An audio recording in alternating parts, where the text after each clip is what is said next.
You're listening to the Live Free podcast. I'm your host, Christine, author, speaker, mentor, and guide. I'm here today to discuss living life after adversity, to discuss living life fully once again, a life of hope, peace, and resiliency, a life fully embodied. I utilize the lessons that I learned going through not one, but two primary cancers. I'm here today to guide you to your joy, turn your pain into power, and lead you back to yourself.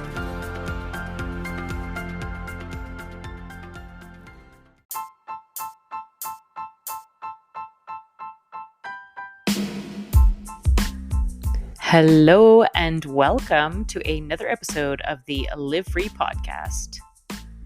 Today we have Dianna Koenning on the podcast.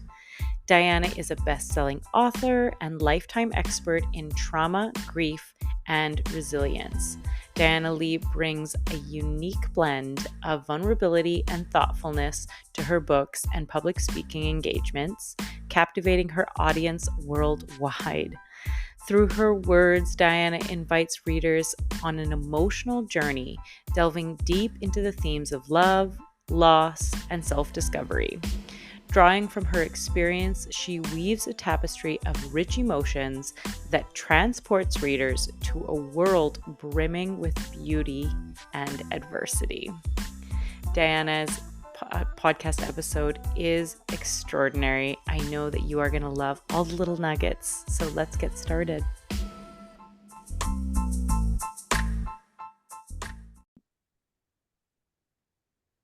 All right. So welcome. Thank you so much for being here, Dianna. Let's get started with where you're from. Well, I currently reside in Cudworth and I've been here almost 21 years.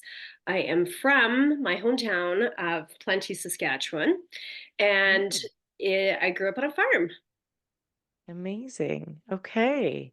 And so in this podcast, we talk about pain to power. It's really a rags to riches. What did you do that brought you to what you do now? So let's start a little bit with what your story is, your background, and kind of where the start was.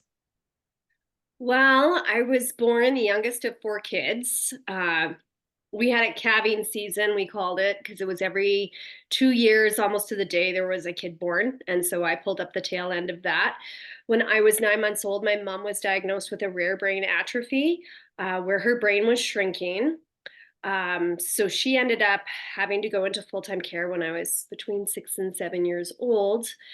My dad was a farmer, and in order to cope, I'm pretty sure from lots of childhood trauma compounded with his current situation, took to using alcohol as his vice, which lots of rural Saskatchewan people seem to have an issue with.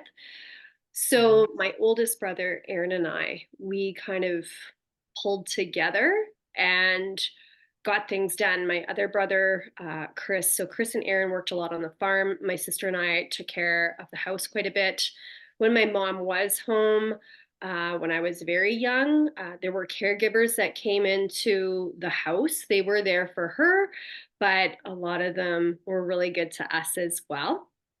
I didn't understand what was happening with my mom. I didn't bond with her in the way that I'm bonded with my own daughters, just because simply she couldn't talk anymore. She couldn't walk anymore. She had to be fed. So I remember feeding her. Everything had to be pureed and then fed through a syringe. She didn't remember who I was. When she was able to talk a little bit, my dad would point out all the kids, and she always called me Aaron, which as a little girl that was a little farm kid that wore all her brother's hand-me-downs, I really didn't like being called a boy, which happened a few times as a kid from random strangers or Santa. So it was right out of the gate, it was difficult. When I left home when I was 18, I went straight to the self-help section of, I believe it was Kohl's then, And I watched a lot of Oprah at home because on the farm, my dad treated the girls differently than the boys. The boys were allowed a freedom that we didn't get to have. So I spent a lot of time at home watching some Oprah and going and getting those books. And kind of that was my first little, I guess, curiosity moment where I thought, there's got to be something more. I went Mhm. to college. I did not pass. I was not ready for life. And I wrote a book. And so if you read chapter 23, you'll know what happens in those later teen years, early 20s. And then I had another family member, a sibling, get sick with the same illness that my mom had, became incapacitated in the same way. And my mom lived for 27 years with this illness. The majority of that time was spent in a hospital, just bedridden in Crawbert. And then my sibling, I ended up taking care of when I had my two young babies who are twins. And I ended up having to put her into care. So it was a lot. And I look at my No own girls kidding. who are just, on the cusp of turning 20, and I'm watching them live life like a 20-year-old should. And Yeah. it's wonderful to see. Yeah. That Yeah. is a lot to take in. And I'm a person who has gone through a disease and then had to take care of somebody with the disease. So I understand what that feels like. Did it bring up a lot for you? I'm sure that it was really difficult to do again, to be the caregiver. Um, right. So there was a couple things here. When I was a kid, I don't have memories of my mom well, Mm. but my sister and I were thick as thieves, right? Close. You have that whole love hate thing with a sibling, but when things hit the fan, and because we were left alone a lot of the time as kids, because our dad was at the bar or out partying, we ended up feeling like that really tight sibling bond slash trauma bond. And it's Yeah. been complex as adults to navigate through the trauma. Everybody's at their own stage of their trauma journey where they're working through it or they're not, or they're. So with my sister, I felt a deep sense of obligation. I was also the only girl in the family not to get sick. So there was that added, I don't know if it was pressure, but it was guilt for sure. That survivor's guilt that just said, like, why me? Why am I healthy? Why didn't I get sick? But I've done a Mhm. lot of deep diving into trauma research and the way you talk to yourself, right? Like, big fan of Joe Dispenza, Gabor Mate. I've done all the deep dive into all of those sorts of books. And I remember something very distinct from when we were kids. Everybody said my sister was just like my mom, and nobody said that about me. And as a kid, I was a little annoyed. I'm like, come on, like, and they're like, you look like your dad. At the end of the day, I ended up looking more like my mom with her face shape and features. And I'm like, okay, what's this about? So then in listening and doing all the learning through that journey, I'm like, they told her and she created a belief system. And that belief system comes to fruition. So it's been very interesting and it's helped alleviate some of that survivor's guilt that I had. It was at one of my closest friends, I think my 30th birthday party, and she's like, you have survivor's guilt. And I'm like, I hadn't really thought of it. I hadn't explored that, but overcoming it has been quite a journey that I had Mm. to unpack a lot from being a kid and even a young, 20 something year old taking care of my sister and trying to do everything. Like, there was no name for this illness. My mom died when I was 27, so my girls were just about one. And the night my mom died, my daughters were walking. So it Wow. was like a sign, right? And I always had an innate feeling inside me that there was more to life. And I followed that. I got curious about that. And that was what I kind of held on to in those really profound, deep, difficult moments of life. It's like, there's something here. So that's when I explored kind of the writing end. I'd always used writing as a kid. I had this orange binder. I think I still have it in my basement.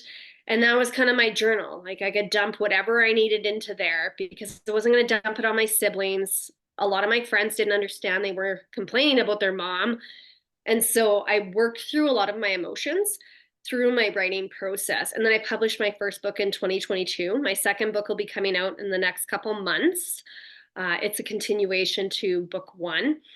I did two books because Congratulations. yeah, thank you. I did two books because it felt like there was a lot to unpack and I really wanted to develop the story. And I've read books where they're, the overcoming the trauma and they talk a lot about what happened. I wanted to put in some stories that weren't going to depress everybody. Like, so some fun ones where we're playing don't touch ground in the far off the farm equipment from jumping from one to another and just some like rural Saskatchewan farm kid fun. And that kind of helps break up those really difficult moments. And so they're strategically placed so that you can feel those emotions and then it takes you to, okay, I can breathe for a minute, right? So Right. so yeah, it essentially that, as you walk through your journey, you do have an imprint of the trauma and there's always really good lessons in that. And so that's what I've taken and chosen to follow is those lessons. And it's a really good reminder that, I was gifted my health. And yes, that is 100% first prize because if you're healthy, you can do a lot more things and you can help. And because of the way I was raised, I was a helper. I helped my dad, right? And then I helped my siblings. And then I had my own family and I was a helper, but I needed to help me. So deep diving into that at about 40 years old made a profound shift in where I am today at 46. Wow. Unreal. So beautiful.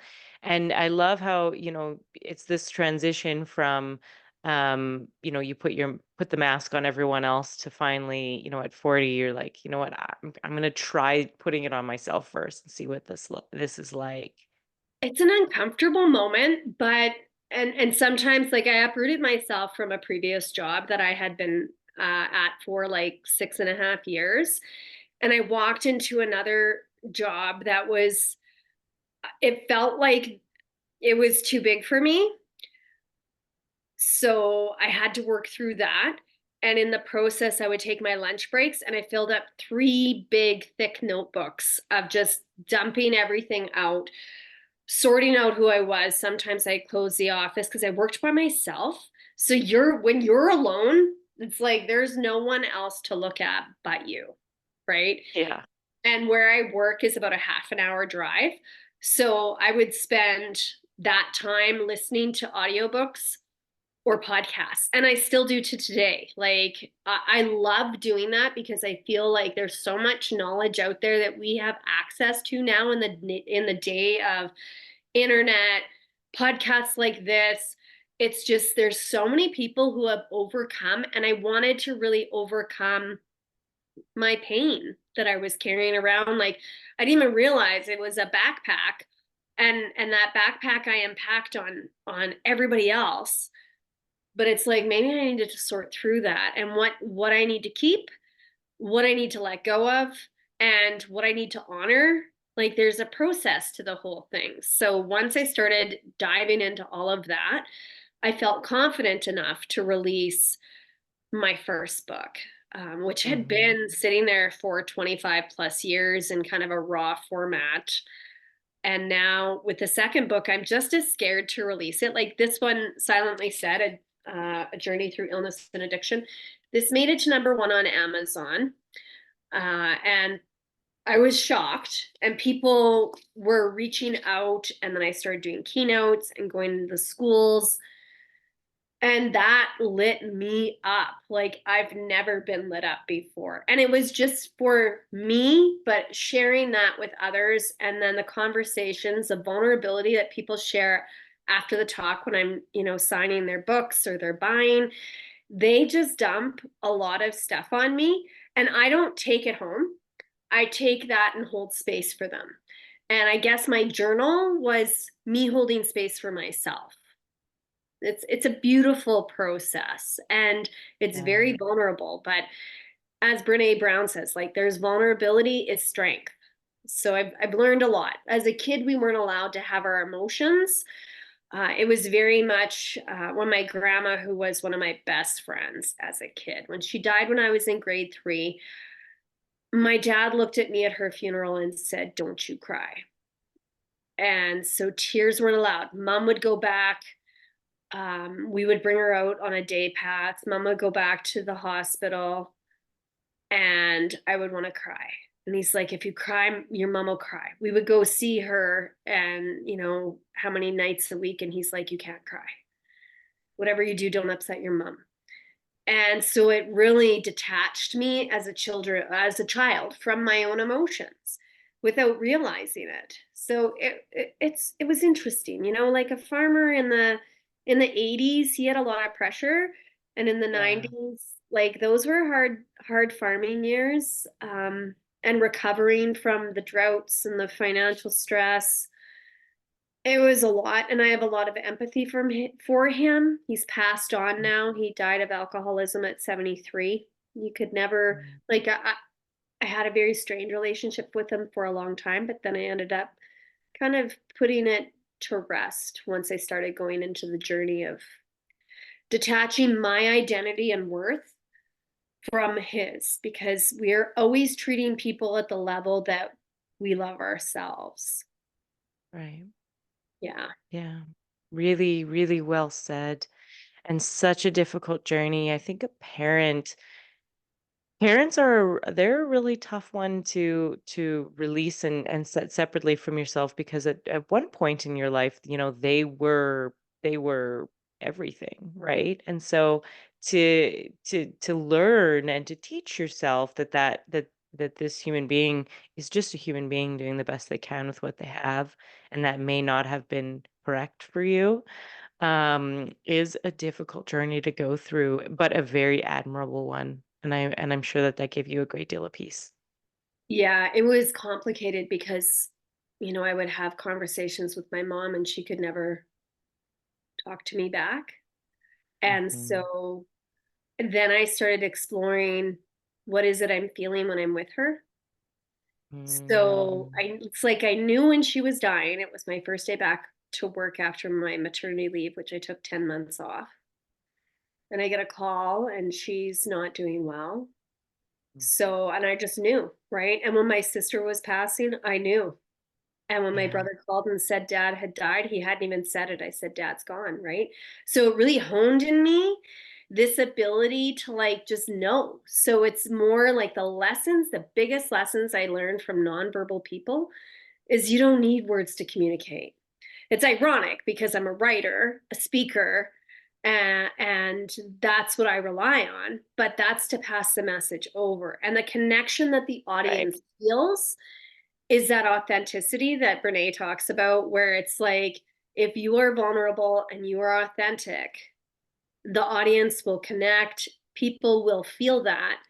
And that is where I was with my mom. So I could dump on her all of the things that were worrying me without expecting her to talk back. But it was that soul energy where we were able to share, and same with my Mhm. sister, that really created a space for me to kind of explore that. Beautiful, beautiful. Well, okay, so your book, I love it's first of all, it's extraordinary. Number one bestseller. Congratulations. That's phenomenal. I'm sure that the second one is going to do so well as well. What did you, how did that come to, like, what started the idea of it's been 25 years, you've loved this is something that's meant a lot to you. What kickstarted it back up? Um, in 2018, my dad passed away. And it was 2 weeks before he died, we had a conversation on the phone. And I had written something really nice for him when he turned 70 about being daddy's girl, because I spent a lot of time in the shop and in the combine, grain truck, all of the things. I was my only parent that was active, so I was daddy's Right. girl.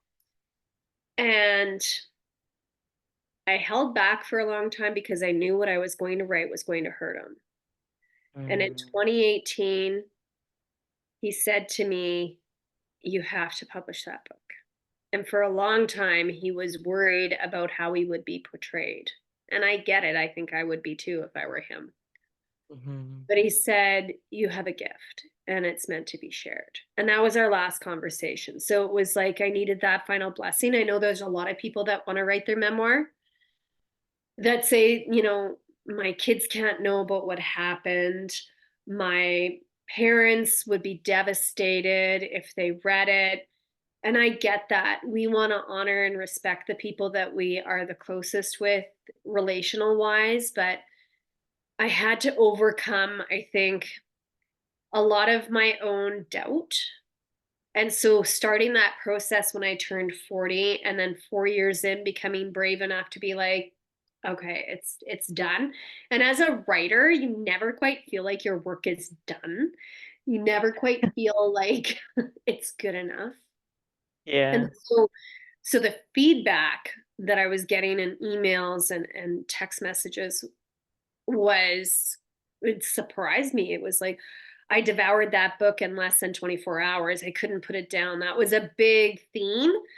And I'm like, really? And I lived it, and allowing that book to go out in publication allowed me to let it go.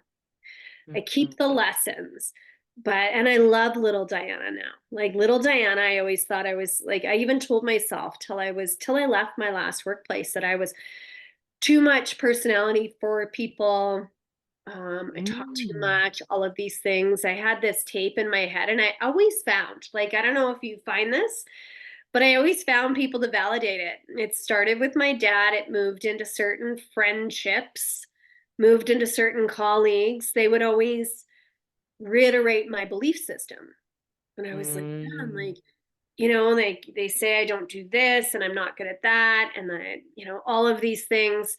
And it wasn't until I started peeling back those faces that were currently with me and found that root of it being my dad, trying to have me conform into something that was easier for him to manage. Because if Right. you compare Yeah. my sister and I, she was quiet, extremely suppressed. When she would let that suppression out, it was usually directed at me, and it was aggressive. Right. And whereas you always knew where I was at emotionally every single day, Mhm. I showed up as Dianna. And even though my dad, it was hard for him to manage, like he grew up with the mentality that women are in the kitchen. Uh, Mhm. you are here to cater and serve us boys, and go marry someone rich. Right. Those were the core values that I was instilled with. And then I'm thinking, he got me. And I blazed my own trail because, and I think I Yeah, you used did. those things. I think I used those things instead of a belief system. Some of them I was like, I flipped that over and I stepped on that stool and I used it to level up, right? So I am in local government by day. I am a CEO of a municipality, which is a big job. I also think that most of us who are in this sort of municipal career have to have some sort of childhood trauma because it is chaos and or Yeah. organized chaos to a point. But I was like, why did I choose this career? Well, because it's constantly stimulating my fight or flight response. And I lived in fight or flight. So this was quite normal. But now in my current position at my current municipality, I can go into that, I can dip my toes into it, and I can still remain calm because I started doing a lot of meditating, and I can think clearer because I let go of a lot of what happens. So when I walk into a situation which is crazy, I'm like, okay, let's sort this out. We just need to We unpack. can do this. We can do this. I still have some emotional reactions that are a little bit um, too much for my own liking, but I generally walk in with a little more rational calm instead of looking at a situation and panicking or going into the full flight or fight response. Like I worked with a colleague for a number of years that would say to me, if they do this at work, then you're going to lose your job. So that's fear, right? And now I walk in and I'm like, I still mostly work by myself. I did hire an assistant for 1 day a week. She's fantastic. I didn't know that I didn't have to shoulder it all because as a kid, you shouldered Mm, it all. So then you become the adult that shoulders it all and tries to fix everything for everyone. But now I take a step back and I'm like, sometimes people need to learn their lessons and you can be there to hold their umbrella, but you can't fix it. You can't stop that rain. I reposted something on my Facebook just last night and it resonated. I was like, yeah, I can hold an umbrella and be behind and I got your back. But you know what? That rain is necessary for your seed to crack open and for you to grow. So I'm not going to well stop the said. rain for you. I am going to sit with you in the rain. Mm. Beautifully said. Beautifully said. Very poetic and definitely from a writer. One thing I'm really loving listening to you is that, as much as this podcast is very much like a rags to riches when you say like, you had something and then you wrote a book and then you stood on stages and you changed the world. What I'm really seeing to be, although you have that too, something that has been hugely your version of riches is your ability to no longer be the adult child that you once were, but to instead just be Diana and allow other people to help you and allow yourself to be big and bold and bright. And I think that those riches have so much more tangibility. There's so much more um joy in those riches than there is like in necessarily, for example, yes, you wrote a book, that's extraordinary. Yes, you stand on stages, that's extraordinary. But you have a light about you, and I think that can be sometimes the consolation prize, that it's just so much more valuable. Thank you. It took a long time to find the light. I always let everybody dim the light, but then I found the Yeah. switch. And now it's like if I turn on my light, that can spread out to other people, which is the point, right? That's the point of the pain. And that's where book two, Silence Breaks a Journey Home, it's heavy. And I get, how come it's not out yet? How come it's not out yet? And there's been a pre-sale and I get that and I respect that. But when I dive back into those really heavy times, because book one ends at the age of 25. Mm. My sister's sick. You Hmm. don't know how I'm going to handle it. I don't have a family yet of my own. And then book two, I think there's between 12 and 15 people that are close to me that pass away, three of them being immediate family members. So Unreal. now I'm left with my two brothers and myself and a family of six, right? So going back to those places is a big ask of myself. Hmm. Hmm. But the beautiful part of it's called a journey home, right? Like Silence Breaks, Silently Said. I'll explain this title because this one is about all the like my mom was a big teacher and said nothing, Mm. right? Silence Breaks a Journey Home is kind of a play on words for two reasons. So I'm breaking in book two. So this silence of, that unspoken how you are supposed to be is breaking me. And then a journey home is twofold. The first part being a lot of souls pass on to the home, and then I find my own home in me. So, and I'm hoping to do a third book too, where I compile Mhm. all the lessons and kind of make it into like a true self-help. Like, how did I get to where I am? And like, I don't think it'll be a step-by-step guide, but it'll take tidbits from different points in my journey and how I overcame. And the first thing you have to do is make that decision to overcome. Mhm. Yeah. And that's the hardest part. And you said something so profound that made me go, oh boy, that was a tough one for me, asking for help. Mm. Right? Because when we were kids, social services would come into our house. And my dad would always preface it with, if we don't pass, you're being taken away. Nobody's going to take 4 kids. So you better be quiet. Everything's good here.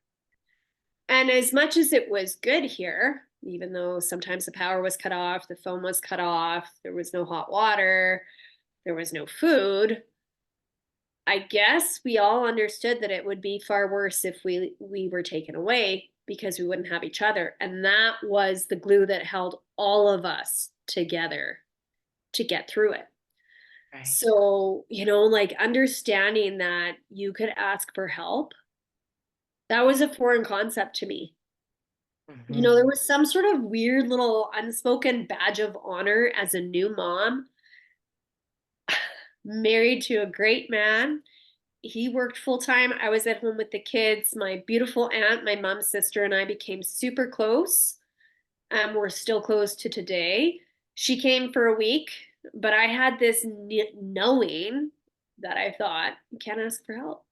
And you got these Mm. 2 babies, and you put them in the crib because they're crying, and you go to your room and you cry and you're overwhelmed, and then you're dealing with your sick sister and trying to get a name for the illness because your mom just died, and you're just like, it was chaos. So the help that I asked Absolutely. for at 40, I went to a self-help event that Corliss Rosil, I don't know if you're familiar with her, she had put on in Saskatoon at the Willows, and it again ignited some curiosity in healing myself and finding purpose.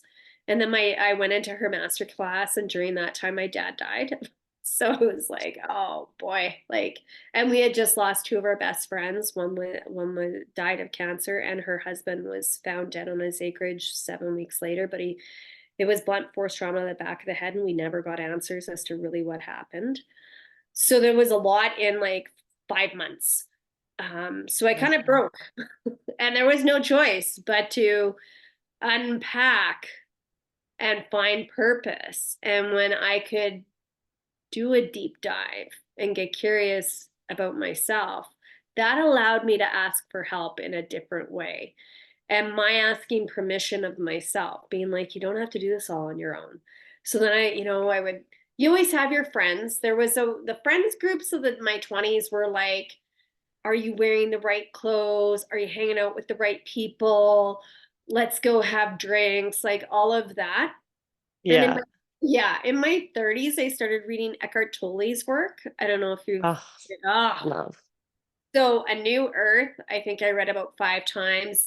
My version is so tattered, and there's highlighter marks and there's sticky notes. And I went through Oprah's classes that she had, that 6-part series with all his lessons. And I'm like, okay. And then all of a sudden, the friends that were more superficial started falling away and more status Mm. based. And I started developing these beautiful friendships where I found safety, because I think Wow. the very biggest root that I needed to pull in my own self was that I wasn't safe. Mm. I wasn't safe with others because the people that were to provide me safety as a child, Yeah. they didn't. And I don't blame them. I'm not mad. And it's Mhm. ironic because it takes a lot to get to that place where you don't blame them. I used to say in my early 20s, if you don't like your kids, look at yourself. And now True. I'm like, where my dad was at emotionally, it's actually pretty amazing that he was able to keep all of us under the same roof, Yeah. afford the eyeglasses when there was Mm. no money. He had to pay for my mom's care. And after I published the book, so many people in my hometown were feeling guilty. And a lot of them reached out to me. They're like, we didn't realize it was that bad. We knew it wasn't great, but we didn't realize. And I was like, we didn't want you to know. I Yeah. mean, there was a few of you that did know that made the call to social services. So they Mm-hmm. didn't trust, right? So it was a whole process of growing. And then I grew these children of my own. Oh my goodness. They have been one of the biggest learnings and one of the biggest reasons why I wanted to heal, because I watch them in the world now and I'm just like, go get it. Go get it. I'll always have your back. Your dad and Mm-hmm. I will be there for you.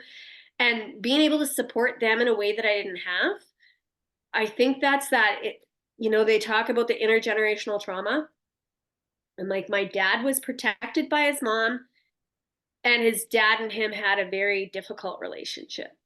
So it was like he had two sides, and he was spoiled by his mom. So it was the ways Mm. he could get away with things. And Right. then he parented, and nobody was getting away with anything. So he took after more like his dad. Right. And I parented, and I see even now it shifts when your kids move out. And like you said, the adult relationship with your children is really complicated or complex, can be complex, because Mm-hmm. you are their primary role. And my primary role, or my parents' primary role, was very absent. Mm-hmm. So we became our own parents. And I never had a deep desire to have children, which I found interesting too. And then I end up with twins. So I was like, yeah, Yeah. we'll have kids. But it wasn't like something that I always talked about that I needed to fulfill me. And now I know for certain they are still my greatest gift. And Wow. it's beautiful how they are successful in the outer world. To the world, they look like they've got it together.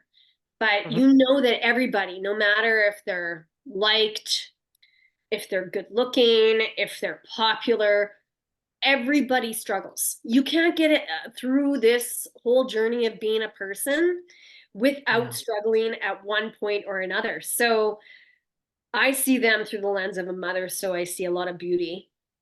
I see a lot of soul. I see a lot of kindness. But those are the values and the traits that I really wanted them to have. Are you good to others? Because you Mm-hmm. could be an amazing lawyer, because my one daughter wants to be a lawyer, or an amazing singer, and that's the other one's plan.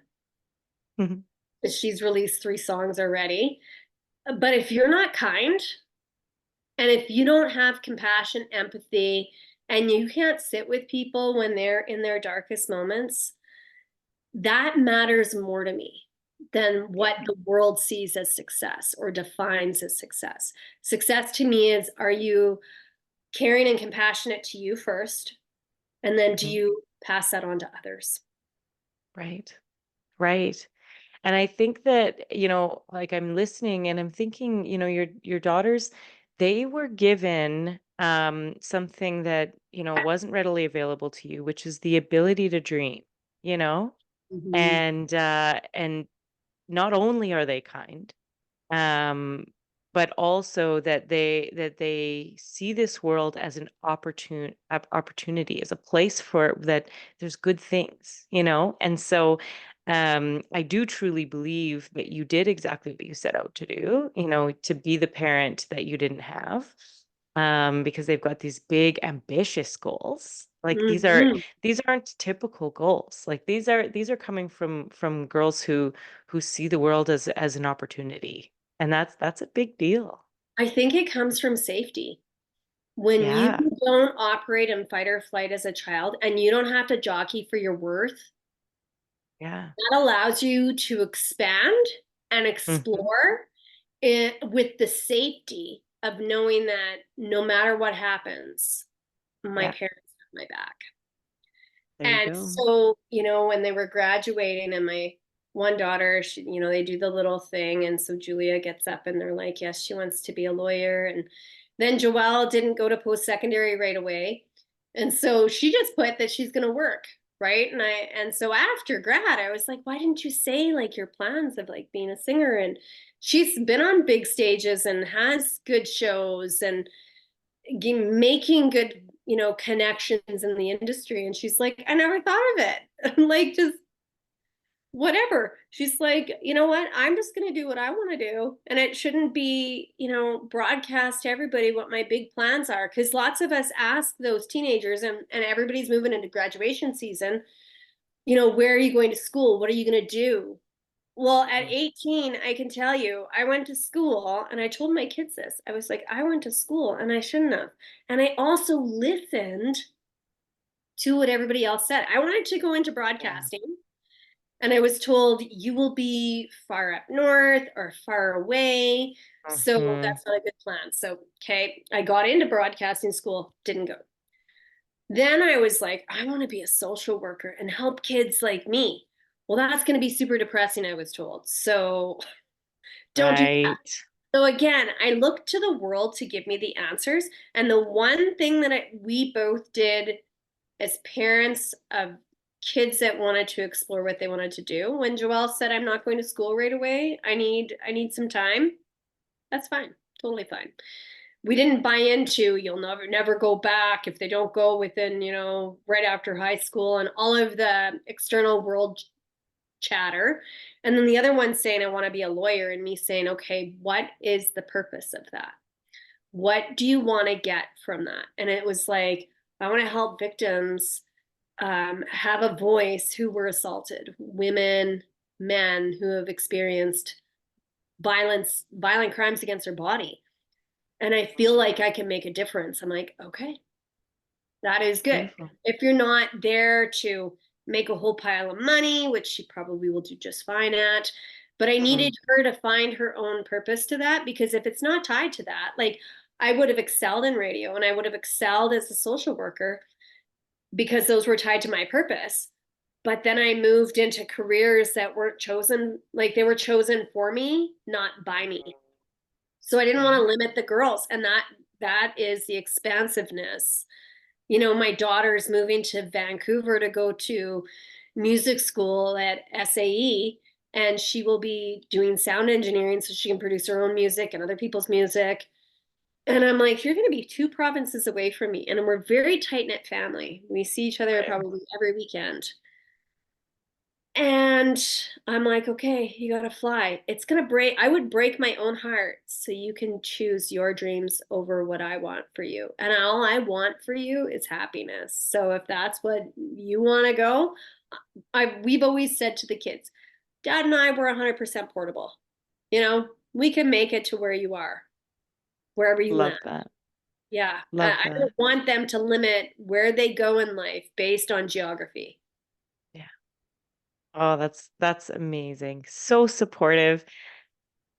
I'm sure that at all the different ways that all the different things that you went through and all of the experiences have informed the type of mother that you've become. And I'm sure and you should be so proud of all the work that you're doing.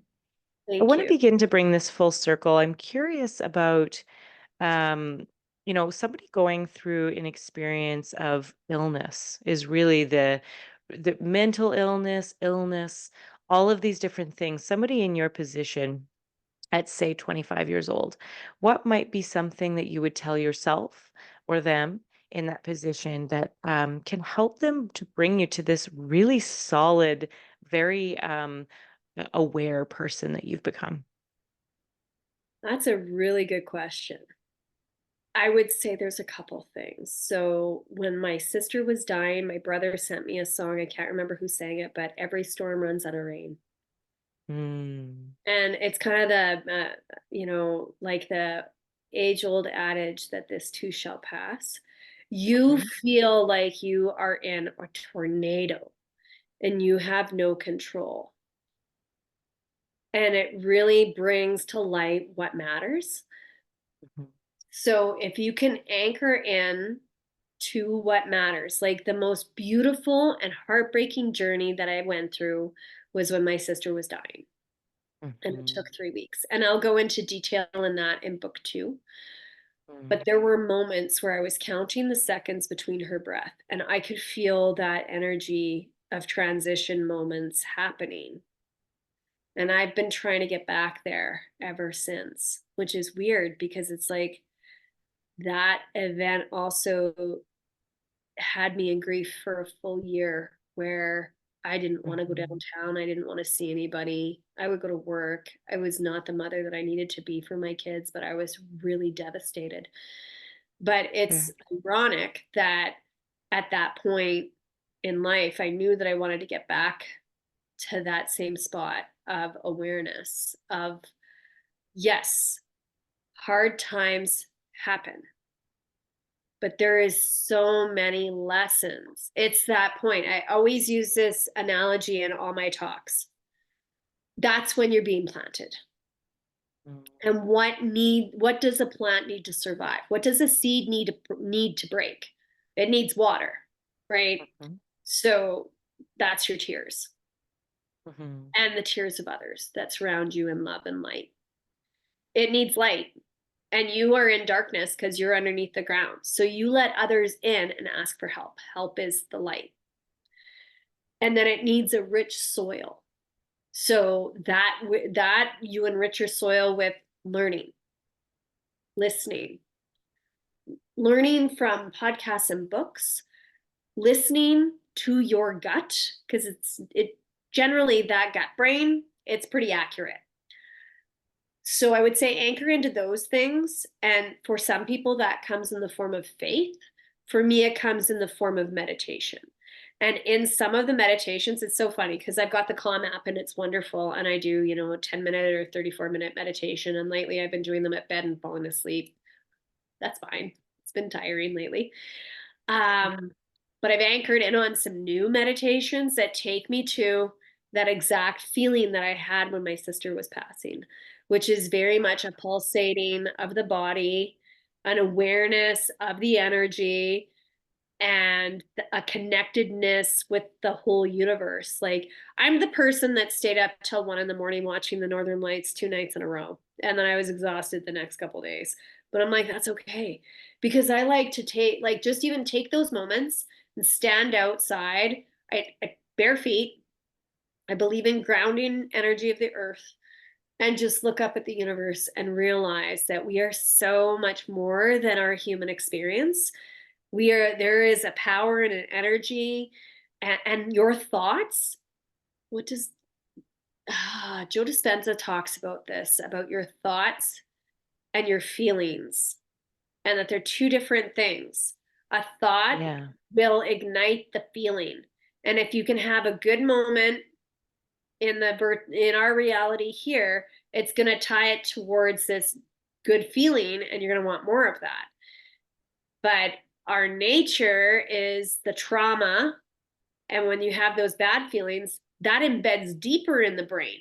So, like, for every good thing that's said to, a kid, um, for every bad thing, you need 20 good things to replace that, to override the operating system. So, if you can start overriding your operating system when you're in fight or flight, that is success beyond any understanding. So I know when Kim was dying, I had an innate knowing that she wants to die, and that's okay. I was in surrender, and it was beautiful. But I watched people around me all try to feed her, all try to coax her into living, and I was like, I never tried. And it wasn't that I didn't love her, and maybe that's what it looked like to the outside world, but I was like, she knows.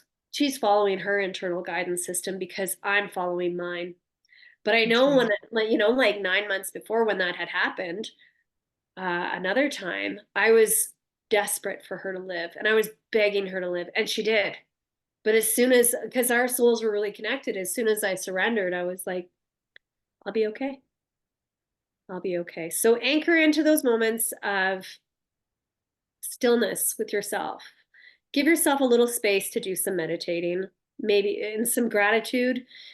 Even on those hard days where I come home and it's like, wow, like we just had a difficult week last week with my husband's health. And I would come home from the hospital because he was in there for about 5 days. And I would come home and I was tired, emotionally, physically exhausted.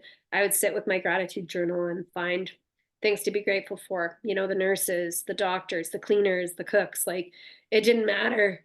Yeah. There were so many good people that surrounded us during that time. The messages from people, you know, like the love. Let the love in. Let the love in.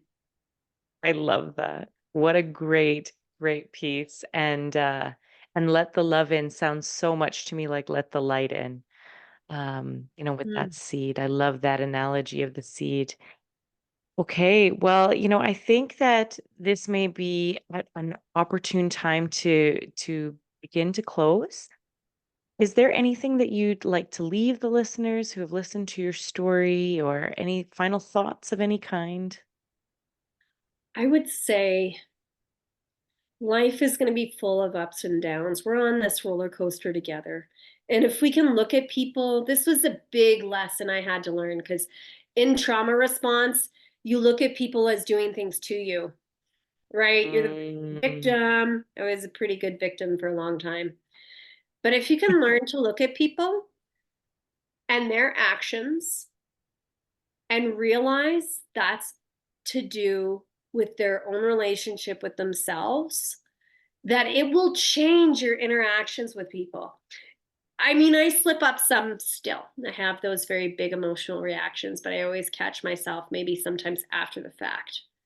But it's like if you get curious about why people are doing things that they're doing, like, and you listen, they'll always tell you. They may not tell you directly with like, oh, you know, I'm a big bully and aggressive because my dad was a big bully and aggressive. They may not tell you that, but it's pretty safe to assume that the way that they're acting in the present is a direct result of how they were treated as kids.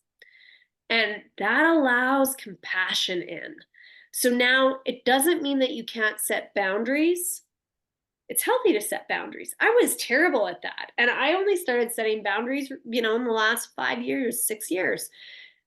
But once you start setting them, you can do them with love and compassion because you're like, they just simply don't know what they don't know.